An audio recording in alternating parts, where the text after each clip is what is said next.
हाथरस के सिकंदरारा में 2 जुलाई को सत्संग के दौरान हुए हादसे को लेकर अब तरह तरह के अन्याय सामने आ रहे हैं, जिनमें कुछ अनुयायियों के द्वारा बाबा को जेल भेजने की बात कही तो वहीं कुछ अन्याय ऐसे निकलकर सामने आ रहे हैं जो बाबा के लिए मौत और जिंदगी का सौदा करने की बात कर रहे हैं। साफ तौर पर इन अनुयायियों के द्वारा कैमरे के सामने मौजूद प्रशासन को धमकी दे डाली है। इन अनुयायियों का कहना है अगर बाबा की गिरफ्तारी हुई तो वह मार काट करने से पीछे नहीं हटेंगे। बाबा के अनुयायियों की बात सुनकर हर कोई दंग रह जाएगा। जहां एक और पुलिस प्रशासन लगातार जांच पड़ताल में जुटी हुई है। अब तक हाथरस हादसे में 123 लोगों की जान जा चुकी है, लगभग 150 से ज्यादा लोग घायल हो चुके हैं।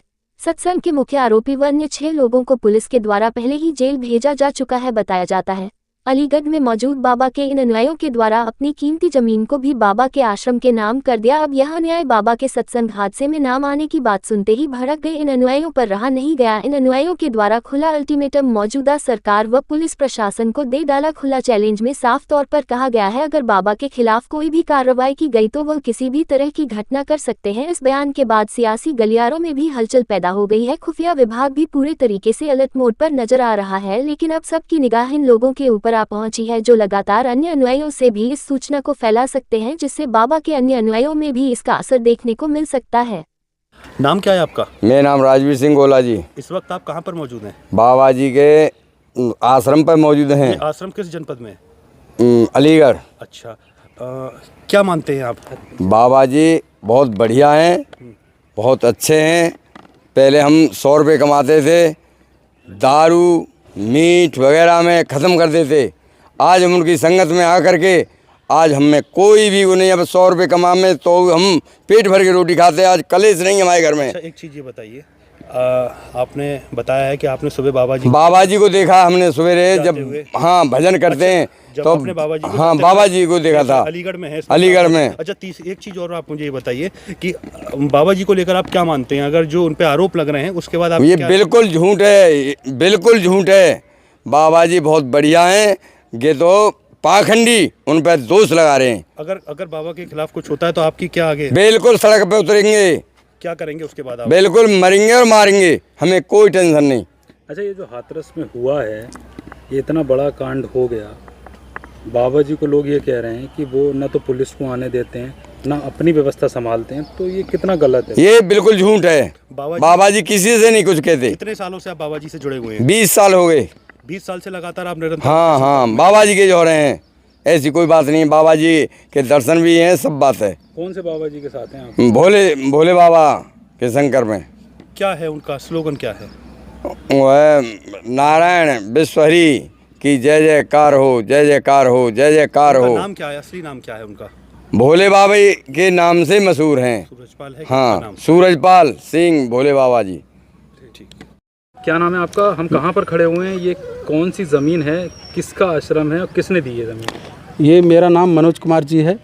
ये नगला मान सिंह के नाम से सचखंड है और ये हम 2 लोगों ने ज़मीन दी है 1600 वर्ग गज। ये नारायण साकार हरि विश्वहरि के नाम से आश्रम के लिए ये जगह दी गई है। कब दी ये जगह? ये 2005 के लमसम हमने दी है। क्यों दी आपने ये जगह? ये हमें उनके विचारधारा समाज को उठाने का प्रयास किया है उन्होंने। सत्यता की ओर आकर्षित रहे हैं वो, और समाज को अंधविश्वास से बचाने के लिए वो कार्य कर रहे हैं। हमें इसलिए हम लोगों में सुधार भी हुआ है।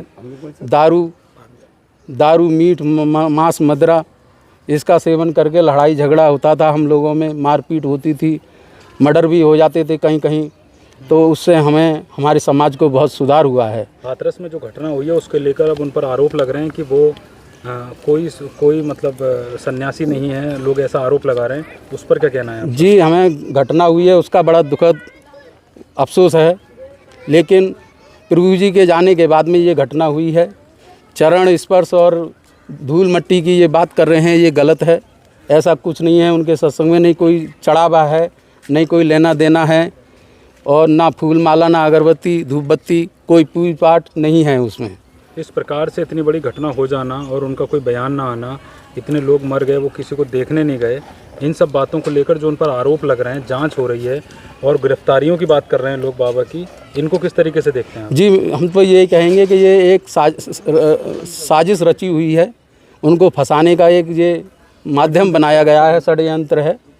और रही हकायत देखने की, और उसकी बात जब इतना बड़ा हादसा हो जाता है तो कोई नज़दीक या गर्म माहौल में सामने नहीं बोलना चाहता है। लोग ये कह रहे हैं कि अगर वो इतने बड़े सन्यासी हैं तो इतनी बड़ी घटना क्यों नहीं रोक पाए वो? एक बात बताइए, एक महापुरुष या सन्यासी या आप वो मान लीजिए, तो ये चमत्कार आप और हम खड़े हुए हैं, स्वस्थ हैं, जीवन का क्या भरोसा क्या हो जाए। अब लोग ये कह रहे हैं कि उनका नाम एफआईआर में नहीं है, उनका एफआईआर में नाम डाला जाए, उनको गिरफ्तार किया जाए। इस पर आप लोगों का क्या कहना है? जी, पहले तो ये है कि निष्पक्ष जांच होनी चाहिए इसकी, जो दोषी हैं उनको सज़ा होनी चाहिए।